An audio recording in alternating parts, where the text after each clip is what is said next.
Welcome to this short presentation of Naviate Service Pipe. Service Pipe functionality creates a pipe-to-pipe connection between gravity pipes. The function starts by selecting a main pipe that you want to connect to, and then where you want the service pipe to end up. Inside the dialog that comes up, you can set a label, which will be the connection point. You can create a network for your connections where you can select your labels, styles, and your surface. And then you can select what pipe you want to use for the service pipe.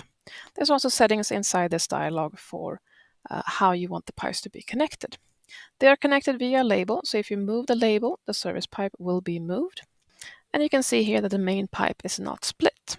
There's also an option inside Service Pipe where you create a reference line to get a help line where how you want to create your service connection. Once you select the point outside the line, you get a help line pointing a specific angle which you can set towards the main pipe. Once you've set the angle you require, you can use simple AutoCAD object snaps to make sure that you create your pipe in the correct angle. The dialog remembers the last settings you used. You can also inside here determine how to hold the pipe second point, and you can create structures at the start and end. And then the structure or the service pipe is connected.